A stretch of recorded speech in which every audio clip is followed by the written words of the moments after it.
Praise the Lord, Jamasiki. Greetings to the entire fraternity of HDSC Bible Study, all the students and all the teachers, my dear colleagues. So let's start tonight's lecture right now. So we'll go to the deep study of Matthew right now, as we are talking about the starting and the ending of the Gospels last night. And after that, I told you about the birth of Jesus Christ that has been mentioned in the two chapters of Matthew, the chapter 1 and the chapter 2. So we'll go further right now. Get ready with your notebooks and your pens. So dear students, हम लोग देख रहे थे about the birth of Christ. हम चारों Gospels के अंदर इस बात को again and again देखेंगे because all the four authors want to elaborate the complete life of Jesus Christ as we all know. Hallelujah. तो यहाँ पे हम सब ने देखा कि किस तरह से प्रभु यीशु मसीह का जन्म हुआ, परमेश्वर की योजना को प्रभु यीशु मसीह ने पूरा किया एज अ ओबीडिएंट सन। उसके बाद यहाँ पे हम देखते हैं कुछ खास बातें देखेंगे। At the time of the birth of Christ हमने देखा कि ज्योतिषी जो हैं वो दंडवत करने के लिए आते हैं। हमने 3 राजाओं का यहाँ पे देखा एग्जाम्पल कि वो भी आए। तो मेरे अजीजों, ये सारी बातें इस बात की ओर इशारा करती हैं कि सारा संसार प्रभु यीशु मसीह के आगे दंडवत करेगा और हर एक घुटना झुक जाएगा खुदावंद यीशु मसीह के आगे, जैसे कि हम फिलिपियों की पत्री उसका 2 अध्याय उसके 10वें और 11वें आयत में इस बात को देखते हैं। और एक और मैं रेफरेंस देना चाहूंगी, साम्स 72 और उसका 8th वर्स। यहाँ पे कुछ इस तरह से लिखा है, वह समुद्र से समुद्र तक और महानद से पृथ्वी की छोर तक प्रभुता करेगा। हालेलुया। तो यहाँ पे मैं आपको बताना चाहूंगी प्रभु यीशु मसीह राजा के रूप में यहाँ पे नजर आते हैं मैथ्यू की बुक में, और हर एक बात इस बात की ओर इशारा करती है। हालांकि एज ए ह्यूमन बीइंग जब वो सबके संग रहते हैं बहुत हलीमियत से, बहुत ही नम्रता, दीनता और किसी भी तरीके का अपना way of styling like a king नहीं दिखाते, बिकॉज खुदावंद हमें दीनता और नम्रता सिखाते हैं। दैट्स वाई उन्होंने अपने जन्म के लिए एक चरनी को उन्होंने चुना। वो चाहते तो किसी राजमहल में भी पैदा हो सकते थे, just because to humble us, to make us meek. उन्होंने उस चरनी को, उस अस्तवा पे गौशाला को उन्होंने चुना जहाँ पे जानवर रहते हैं। हालेलुया। तो यहाँ पे हम देखते हैं प्रभु यीशु मसीह के रियल कैरेक्टर को एज अ किंग। हालेलुया, जो गलती के अंदर भी बताया जाता है। और मैं पढ़ना चाहूंगी आपके लिए ये वर्स, गलतियों 4 और 5। जब समय पूरा हुआ तो परमेश्वर ने अपने पुत्र को भेजा जो स्त्री से जन्मा और व्यवस्था के अधीन उत्पन्न हुआ, ताकि व्यवस्था के अधीनों को मोल लेकर छुड़ा ले। यीशु मसीह जगत का उद्धारकर्ता बनकर आया। हालेलुया। इसके बाद मेरे अजीजों, हम नेक्स्ट जो एक बड़ा सा एविडेंस जो सबकी नजरों में आता है, जो सिग्निफाई करता, सिंबलाइज करता है that this boy is something else. Hallelujah. तो वो इस तरीके की घटना है कि जब हम सभी जानते हैं यरूशलेम में एक फीस्ट एवरी ईयर मनाया जाता है कि वहां पे आराधनालय में जो बड़ा मंदिर होता है वहां पे सभी लोग इकट्ठा होते हैं साल में एक बार।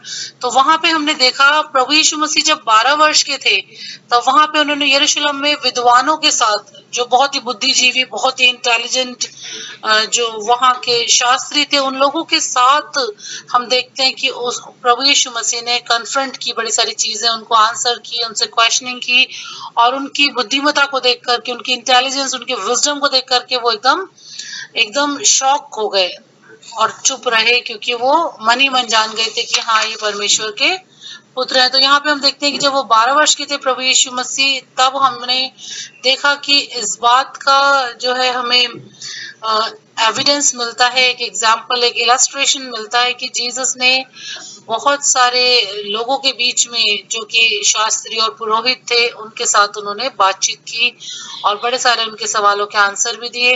तो उससे यहाँ पे लोगों के बीच में इस बात का जो है पहली बार जिक्र आया दैट कि this child is something else ना। वो सिर्फ जोसेफ एंड मैरी के बेटे नहीं थे, वो परमेश्वर के पुत्र थे जो इस मनुष्य के रूप में इस दुनिया में आए थे। हालेलुया।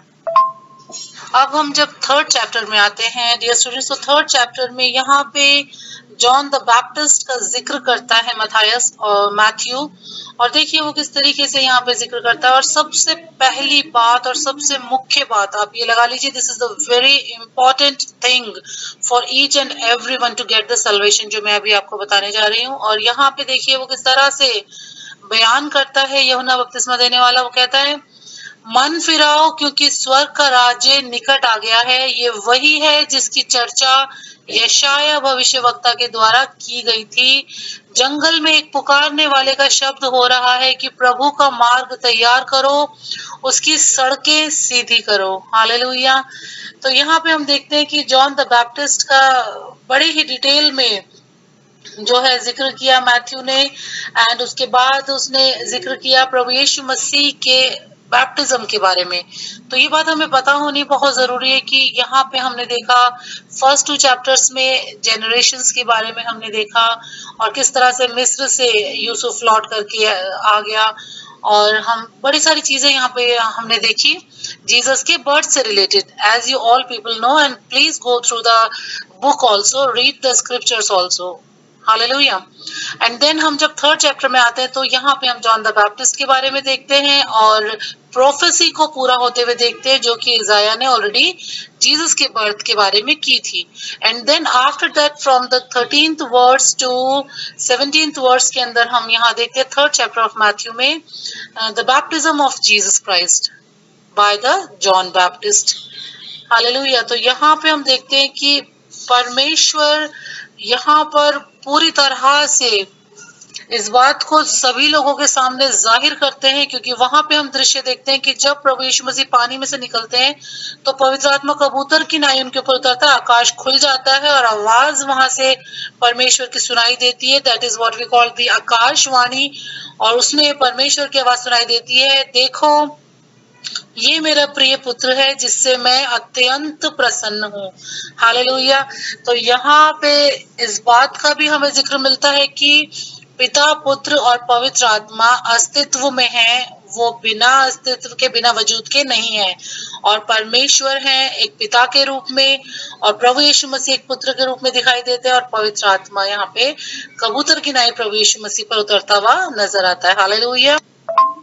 इसके बाद मैं आपको बताना चाहूंगी, it is very important chapter, the chapter 4th from the book of Mathews.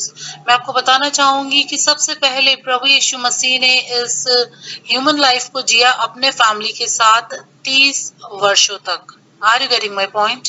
30 साल की आयु तक वो अपने पिता, अपनी माता, अपने भाई बहनों के साथ उसी घर में रहे, और उन्होंने तमाम उन कामों को किया जो एक बेटे को करना चाहिए, being a good son, being a obedient son. और उन्होंने अपने पिता के साथ बड़ाई का काम किया, जैसे कि आप सभी जानते हैं कि Joseph was the carpenter, the Jewish carpenter. Hallelujah. तो वहां पे हमने देखा कि प्रभु यीशु मसीह ने 30 साल तक अपने परिवार की सेवा की, अपने माता पिता की सेवा की, and after that Jesus started the ministry work and it has been done for the 3.5 years। हम देखते हैं कि 30 साल की आयु के बाद अब यहाँ पे जैसे कि मैंने अभी जिक्र किया जीसस के बैप्टिज्म के बारे में, after that when we come to the chapter 4, तो फिर यहाँ पे हम देखते हैं कि किस तरह से प्रभु यीशु मसीह ने अपनी सामर्थ्य को और भी अधिक बढ़ाने के लिए, परमेश्वर के और अधिक पावर को पाने के लिए यहाँ पे 40 days and 40 nights का यहाँ पे हम फास्टिंग देखते हैं जो कि जीसस ने रखा just after the baptism. Hallelujah.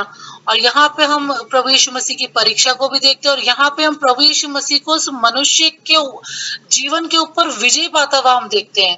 Because ये बहुत इंपॉर्टेंट है कि हमें अगर परमेश्वर ने कोई कार्य सौंपा है और हम एक इस शरीर में जब हम रहते हैं बहुत मुश्किल होती है dear students, it is not easy to carry out the calling. तो यहाँ पे हम देखते हैं कि प्रभु यीशु मसीह ने इस शरीर के ऊपर पूरी तौर से यहाँ पे आज हम देखते हैं कि विजय को पाया, विक्ट्री को पाया, and then he started his ministry. उन्होंने शैतान को इस वक्त यहाँ पे हम देखते हैं कि करारा जवाब दिया और क्लियरली कहा कि मनुष्य केवल रोटी से नहीं वरन हर एक उस वचन से जो परमेश्वर के मुख से निकलता है जीवित रहेगा। और साफ साफ कहा गया कि केवल हमें परमेश्वर के आगे सजदा करना और किसी के आगे नहीं करना, और संसार के वैभव को, लग्जरीज को देख करके कभी भी सरेंडर नहीं करना। हमें स्टिक टू द लॉर्ड हमेशा रहना है। Hallelujah, praise. इसके बाद हम देखते हैं 12th वर्स से। यहाँ पे देखिए प्रभु यीशु मसीह का मिनिस्ट्री वक्त इस वक्त स्टार्ट हो जाता है और प्रभु यीशु मसीह झील के किनारे, झील के किनारे आप समझ रहे हैं, मैं जबलून और नप्ताली देशों के बारे में बात कर रही हूँ। उनकी जो वहां की जो झील है उसके किनारे प्रभु यीशु मसीह देखिए घूम रहे हैं, और वहां पे बहुत सारे गैर कौम के लोग वहां पे मौजूद हैं। और देखिए किस तरह से खुदावंद के पाक कलाम में मरहूम है, वो लोग अंधकार में बैठे थे, उन्होंने बड़ी ज्योति देखी, और जो मृत्यु के देश और छाया में बैठे थे उन पर ज्योति चमकी। उस समय से यीशु ने प्रचार करना और ये कहना आरंभ किया, मन फिराओ क्योंकि स्वर्ग का राज्य निकट है। हालेलुया। तो आप ये बात ध्यान रखिएगा, इसे मेंशन कीजिएगा, और वेरी इंपॉर्टेंट उसके आगे लिखिए, इस वर्स के आगे, बिकॉज प्रभु यीशु मसीह ने जब अपनी सेवकाई को आरंभ किया, सबसे पहली बात जो जीसस ने बोली वो ये ही थी कि मन फिराओ, लौट आओ क्योंकि स्वर्ग का राज्य निकट है। Turn your hearts from the bad deeds and come to the Lord, because the kingdom of the Lord is very near, just on the doorsteps. Hallelujah. तो ये बात आपको जरूर याद होनी चाहिए, and you have to mention it when you answer your questions in the exam. Praise the Lord. तो इसके आगे जब हम चलते हैं मैथ्यू के अंदर, तो यहाँ पे नेक्स्ट जो हमें देखने मिलता है वो है किस तरह से प्रभु यीशु मसीह ने चेलों को बुलाया। हालेलुया। यहाँ पे हम देखते हैं कि अंद्रयास जो है वो जाल डाल रहा है, मछलियां पकड़ रहा है। एज यू ऑल नो कि ये सभी जो थे चेले जो थे मैक्सिमम यहाँ पे, वो लोग क्या करते थे, मछली पकड़ने का कार्य करते थे अपने अपने लाइवलीहुड को अर्न करने के लिए। तो यहाँ पे हम देखते हैं कि दो भाइयों अर्थात शिमोन को, जो कि आज हम सभी जानते हैं पतरस कहलाता है, और अंद्रयास को किस तरह से प्रभु यीशु मसीह ने बुलाया। The first calling of Peter and अंद्रयास। हालेलुया। जो कि जब्दी के पुत्र हैं, आप सब जानते हैं उनके डैड का नाम। तो यहाँ पर आप जब देखते हैं 16th वर्स से 18th वर्स से लेकर के जब आप 22nd वर्स तक देखते हैं, तो यहाँ पे कॉलिंग बताई गई है पीटर की एंड अंद्रयास की।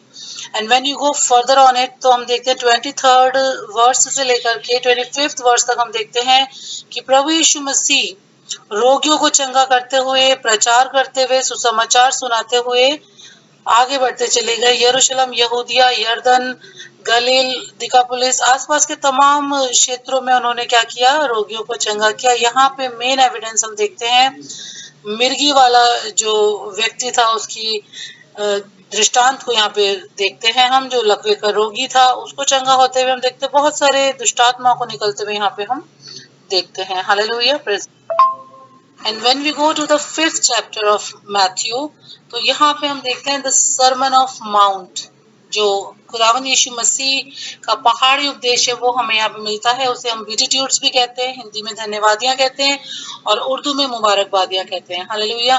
तो यहाँ पे प्रभु यीशु मसीह बताते हैं कि किस तरह के लोग, किस तरह के लाइफ स्पेंड करने वाले लोगों को प्रभु पसंद करता है, और कौन लोग परमेश्वर के राज्य के अधिकारी होंगे। It is a very important sermon, तो आपको इसे पढ़ना होगा, इसकी डिटेलिंग आपको देनी होगी। सो यहाँ पे हम आपको की पॉइंट्स बता रहे हैं, because it is a lecture, we are not giving the sermon, so हम इसकी डिटेलिंग नहीं करेंगे। You have to read it out. The main point is that this is what we call the sermon of mount.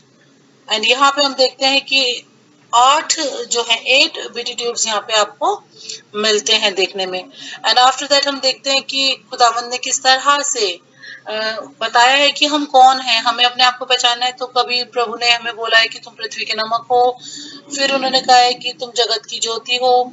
तो इस तरह से Jesus ने समझाने के लिए एक इजी लैंग्वेज को यूज किया है, ताकि सभी लोग समझ पाए कि वाई वी वर बॉर्न, हम क्यों पैदा हुए, हमें क्या काम खुदावंद ने सौंपा है।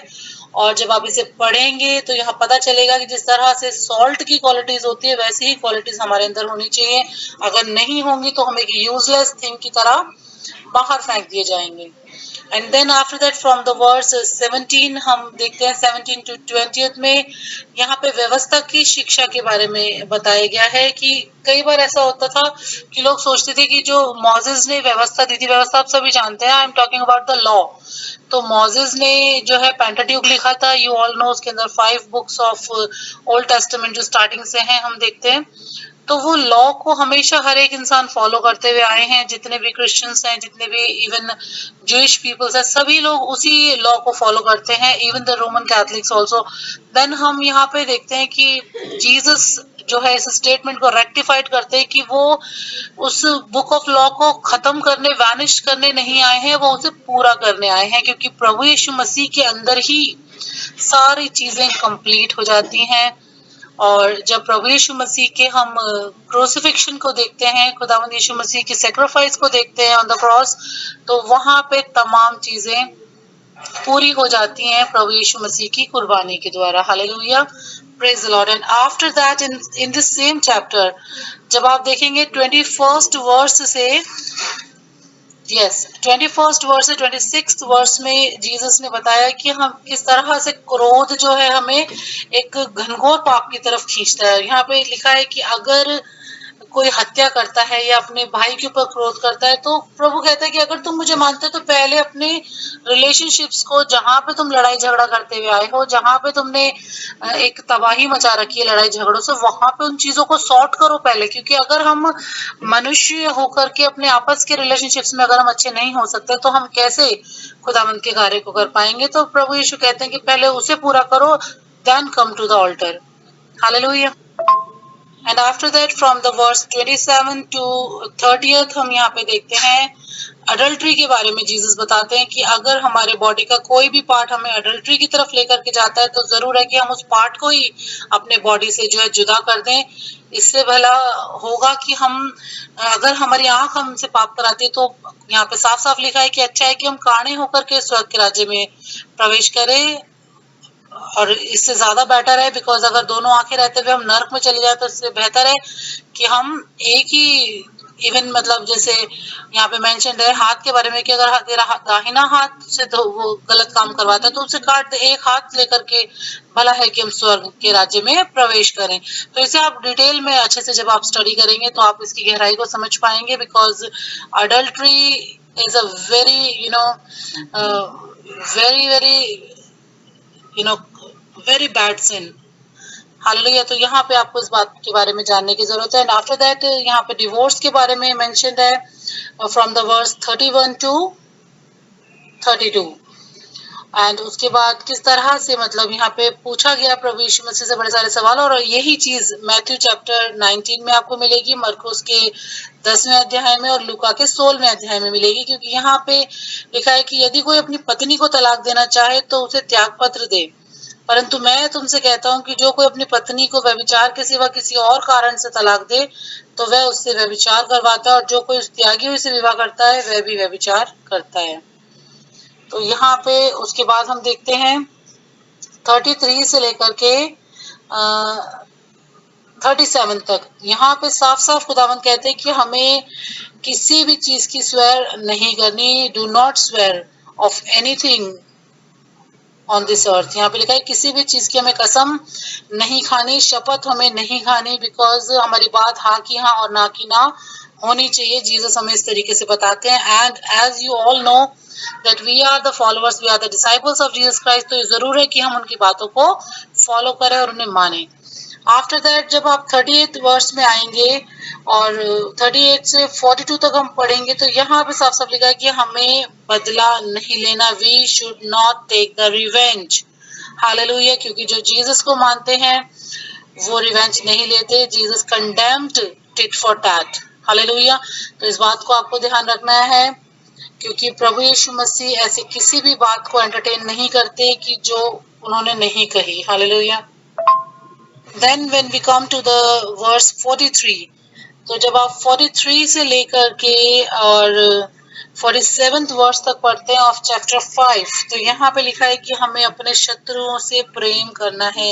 We have to love our enemies and we have to pray for them. Hallelujah. ये बहुत बड़ी बात है और यही करना बहुत ज्यादा जरूरी है, क्योंकि लिखा है कि अगर हम ऐसा नहीं करेंगे तो कहीं से कहीं तक भी हम एक ट्रू फॉलोअर ऑफ क्राइस्ट नहीं कहलाएंगे। तो ये बहुत जरूरी है कि जैसी बातें खुदावंद ने हमें कही हैं करने के लिए, जो हमें आदर्श दिए, हमें उन्हें मानना है और उन्हीं के ऊपर हमें चलना है। God bless you by this message. Amen.